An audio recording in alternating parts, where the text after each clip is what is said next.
ایک تیسری حدیث پڑھ دیتے حدیث اس طرح وعن عبداللہ بن عباس رضی اللہ تعالی عنہما قال جاء رجل الى النبي صلی اللہ علیہ وسلم فقال ما شاء اللہ وشئت قال جعلتنی عدلا قل ما شاء اللہ رواہ الطبرانی فی المعجم الکبیر. حضرت امام طبرانی رحمہ اللہ اس حدیث کو ایسے ہی معجم کبیر کے اندر لائے ہیں. راوی حضرت عبداللہ بن عباس ہے. حضرت عبداللہ بن عباس فرماتے ہیں کہ ایک آدمی نبی کریم صلی اللہ علیہ وسلم کے پاس آیا اور یہ کہنے لگا ما شاء اللہ وشئت، جو آپ چاہیں اور اللہ چاہے. نحو پڑھنے والے پڑھانے والے علماء بیٹھے ہوئے معطوف اور معطوف علیہ کے درمیان ایک حکم ہوتا ہے جو دونوں، جیسے کہا جائے زید اور بکر دونوں آئے، ظاہر ہے کہ زید کے اوپر بھی آنے کا حکم ہے اور بکر کے اوپر بھی آنے کا. مجیت میں دونوں شریک ہیں، مجیت کا حکم دونوں کے اوپر ہے. تو اب یہ اگر کہا جائے کہ جو اللہ چاہے اور جو آپ چاہے تو مشیت کے اندر دونوں شریک ہو گئے. گویا کہ اس آدمی نے مشیت میں اللہ کی رسول کو شریک کر لیا. نبی کریم صلی اللہ علیہ وسلم نے ڈانٹا، کہا کہ جعلتنی عدلا، تو نے مجھے اللہ کے برابر کر دیا. ایک جگہ ندن ہے، تو نے مجھے اللہ کا شریک بنا دیا. حالانکہ اس نے یہی تو کہا تھا جو اللہ چاہے اور آپ چاہیں. دیکھیے ایک حکم مشیت کا جو اللہ کے اوپر لگ رہا تھا وہی حکم واو کے ذریعے نبی کے اوپر لگا دیا گیا. نبی نے فوراً نکیر فرمائی غلط ہے، یہ جملہ اس طرح سے غلط ہے. ہم جانے انجانے میں کتنے جملے بولتے رہتے ہیں جو شرک کی سرحد میں داخل ہیں. ما شاء اللہ وشئت، اور آپ نے تنقید کرنے کے بجائے نکیر کرنے کے بعد فرمایا قل ما شاء اللہ. ایک روایت میں ما شاء اللہ وحدہ، صرف ما شاء اللہ بول، جو اللہ چاہے. میری کیا بساط ہے کہ میں اللہ کے مشیت میں دخل انداز. اللہ دیکھ رہے ہیں آپ باریکی توحید کی، اس کو کہتے ہیں توحید کی باریکی. باریکی کہتے ہیں اس کو. نبی کریم صلی اللہ علیہ وسلم نے یہ برداشت نہیں فرمایا کہ معصیت کا جہاں تک معاملہ آئے تو واو کے ذریعے فصل نہ کرتے ہوئے ڈائریکٹ ہما کے ذریعے ذکر کیا جائے، اور جو اللہ کی نافرمانی کرے رسول کی نافرمانی کرے واو نہ لایا جائے. آپ حساسیت دیکھ رہے ہیں نا، شرک کی قباحت اور توحید کی نازکی ہے. سمجھ میں آیا آپ کو؟ جی. ایک بات آپ سے پوچھتا ہوں، کوئی چیز اگر اپنا مقصد کھو دے تو اس کے ساتھ کیا سلوک کیا جاتا ہے؟ مثلا یہ پیڑ ہے، اس کا کام کیا ہے، اس کا مقصد کیا ہے؟ اس پیڑ کا مقصد یہ کہ پھل دے. اگر یہ اپنا مقصد کھو دے یعنی پھل دینا چھوڑ دے تو اسے کاٹ کر کے چولہے میں لگا دیتے ہیں، جلا دیتے ہیں. آپ کو معلوم ہے کہ ہماری تخلیق کا مقصد کیا ہے؟ موج مزہ کرنا، زندگی ایسے ہی گزار لینا اور دنیا سے چلے جانا؟ قطعاً نہیں. اللہ تبارک تعالیٰ نے فرمایا جیسے ہر چیز کا ایک مقصد ہے، یہ درخت ہمارے سامنے اس کا مقصد ہے پھل دینا، اور کوئی چیز اگر اپنا مقصد کھو دے تو اسے کاٹ دیا جاتا ہے، جلا دیا جاتا ہے، چولہے میں جھونک دیا جاتا ہے. اللہ نے فرمایا وما خلقت الجن والانس الا لیعبدون، میں نے جنوں اور انسانوں کو پیدا کیا ہے، مقصد میری عبادت ہے. اب اگر آدمی اس توحید کو جو مقصود ہے توحید عبادت اگر آدمی چھوڑ دے تو اس کے ساتھ کیا معاملہ کیا جائے گا؟ وہی جو پیڑ کے ساتھ کیا جائے گا جو اپنا مقصد کھو دے اور پھل دینا چھوڑ دے. تو گویا کہ توحید بہت ہی نازک ہے. ایک بات معلوم ہوئی، اس کی جو ضد ہے، اس کا جو اپوزٹ ہے شرک، اس کی چال چیونٹی کی چال کی طرح ہے، زندگی میں ذرا پتہ بھی نہیں چلتا. تو وہ جو نازکیت ہے اس کو دھیان میں رکھا جائے. اور دوسرے، ہماری زندگی کا مقصد توحید ہے، اگر اس مقصد سے ہم ہٹ گئے تو ہمارے ساتھ وہی سلوک کیا جانے والا ہے جو پیڑ کا اپنا مقصد پھل دینا کھو دینے کے بعد ہوتا ہے. تیسری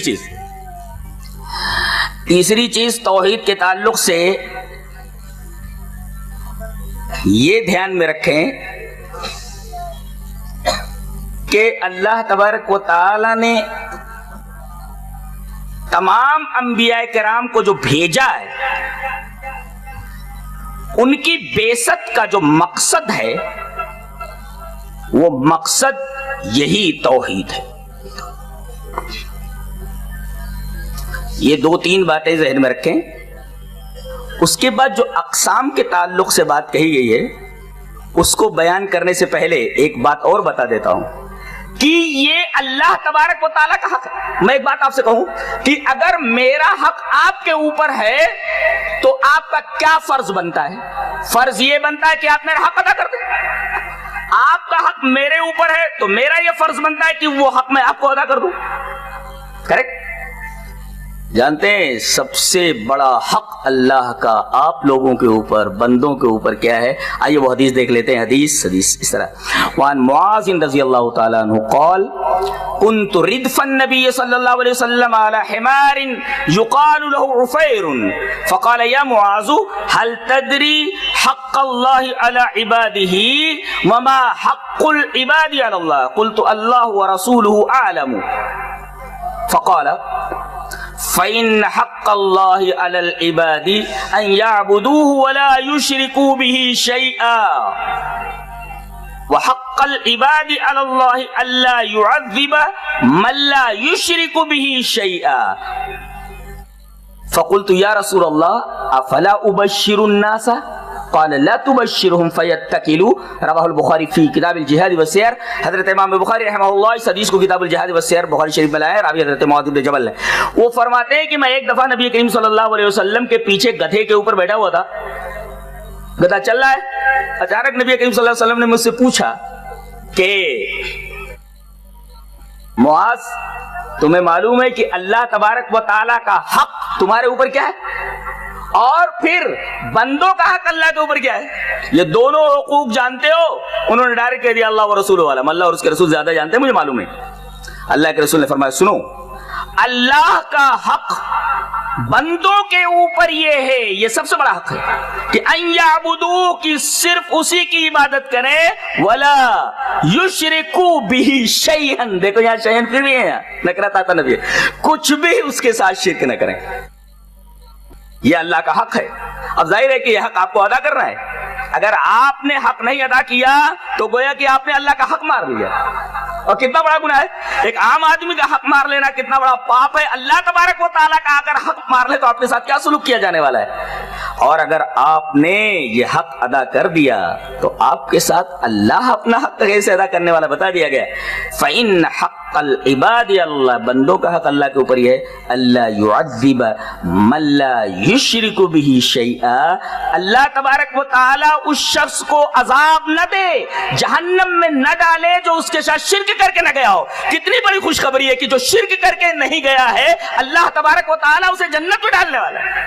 اور جو شرک کر کے گیا ہے بالکل اس کا اپوزٹ معاملہ ہے. انه من يشرك بالله فقد حرم الله عليه الجنة ومأواه النار وما للظالمين من انصار. جہنم میں جانے والا، اور اس کے اوپر جنت جب حرام ہو گئی تو جانے والا کہاں؟ جہنم میں جانے والا ہے. جنت حرام ہو گئی تو کہاں جانے والا ہے؟ جہنم میں جانے والا ہے. اللہ تو یہ اللہ تبارک و تعالی کا حق ہے توحید، یہ آپ کو ادا کرنا ہے. ایک چیز اور ہے، ہم لوگ یہ کہتے ہیں کہ کہاں ہم لوگ شرک کرتے ہیں. پوری زندگی تو شرک سے بھری ہوئی ہے، پوری زندگی شرک سے بھری ہوئی ہے. مشرکین بھی کہتے تھے کہ اس کا کوئی شریک نہیں ہے. اچھا یہ بھی کہتے تھے کیا؟ یہ تو کہتے تھے کہ رازق وہی، خالق وہی، مدبر وہی، متصرف وہی، محیی وہی، ممیت وہی، سارے اوصاف سے متصف وہی. کیا یہ بھی کہتے تھے کہ اس کا کوئی شریک نہیں؟ ہاں کہتے تھے وہ. عجیب بات ہے، اللہ کو مدبر اور متصرف خالق اپنا خالق ماننے کے باوجود بھی ایک بات اور بولتے تھے وہ کہ اس کا کوئی شریک نہیں. چلو وہ حدیث پڑھ لیتے ہیں. حدیث اس طرح وان ابی ہریرہ رضی اللہ تعالی عنہ قال کان المشرکون یقولون لبیک لا شریک لک قال فیقول رسول اللہ صلی اللہ علیہ وسلم ویلکم قد قد ویلکم قد قد فیقولون الا شریکا هو لک تملکه وما ملک یقولون هذا وهم یطوفون بالبیت. رواہ مسلم فی کتاب الحج. حضرت امام مسلم رحمہ اللہ اس پوری حدیث کو ایسے کتاب الحج کے اندر لائے کہ مشرکین کہتے کان المشرکون یقولون، مشرکین یہ کہتے تھے اے اللہ ہم تیرے دربار میں حاضر ہیں، ہم تیرے سامنے حاضر ہے، لبیک لا شریک لک، ہم اعتراف کرتے ہیں کہ تیرا کوئی شریک نہیں ہے۔ اللہ دیکھ رہے ہیں آپ، یہاں بھی نکرت آتا نفی ہے، وہ بھی لا نفی جنس ہے، باقاعدہ شریک کے اوپر داخل ہے، لا رجل فی الدار کی طرح لا شریک لک، تیرا کوئی بھی شریک نہیں، جیسے کہا جائے نا لا رجل فی الدار، جنس رجل کا کوئی بھی آدمی گھر میں نہیں ہے، لا رجل فی الدار۔ اسی طریقے سے شرک کی کوئی بھی جنس کا جو معاملہ ہے، تیرا کوئی بھی شریک نہیں ہے۔ یہ دیکھو بول رہے ہو تیرا کوئی شریک نہیں، سب کچھ ماننے کے بعد بولتے تھے تیرا کوئی شریک نہیں۔ اب بتائیے اگر مشرکین یہ اعتراف کرتے ہوں کہ اے اللہ تیرا کوئی شریک نہیں، پھر انہیں مشرک کیوں کہا گیا؟ پھر انہیں خوشخبری دی گئی جہنم کی کہ تمہیں جہنم میں ڈال دیا جانے والا۔ ارے بھئی ایک آدمی اللہ کو سب سے بڑا مانتا ہے اور یہ اقرار کرتا ہے کہ تیرا کوئی شریک نہیں، تو مشرک کیسے ہوا؟ جب وہ بول دیتا ہے کہ بھئی تیرا کوئی شریک نہیں تو مشرک کیسے ہوا؟ تو وہاں ایک لفظ ہے، غور کیا جائے، کان المشرکون یقولون، بات تھی ان کی، خالی بات تھی۔ عقیدہ کیا تھا؟ عقیدہ آگے بتایا گیا۔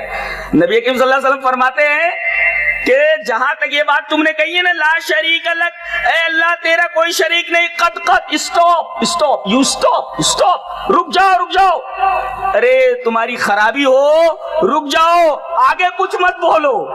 تم نے اللہ کو بڑا مان لیا اور یہ بھی اقرار کر لیا کہ اس کا کوئی شریک نہیں، یہ تم نے کہہ دیا، ارے رک جاؤ، قد، لیکن وہ رکتے نہیں تھے، یہ اقرار کرنے کے بعد کہ تیرا کوئی شریک نہیں، یہ بولتے تھے ایک شریک ہے تیرا کہ وہ تیرا مالک نہیں مگر تو اس کا مالک ہے۔ یہی ہے جو آج شرک ہے، کیا کہ توحید اسماء و صفات کا مطلب اب وہ بتا دوں یہیں پر کہ توحید کی 3 قسمیں جو ہے نا، توحید ربوبیت، توحید الوہیت، توحید اسماء و صفات، ان تینوں کے درمیان ربط جانتے ہیں کیا ہے؟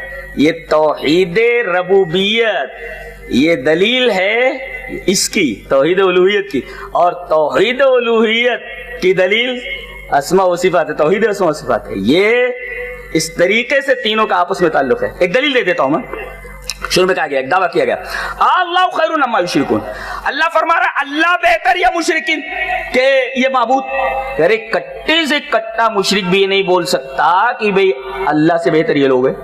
پھر اللہ تبارک و تعالیٰ نے دلائل پیش کیے، امن خلق السماوات والارض وانزل لكم من السماء ماء فانبتنا به حدائق ذات بهجة ما كان لكم ان تنبتوا شجرها اإله مع الله بل هم قوم يعدلون۔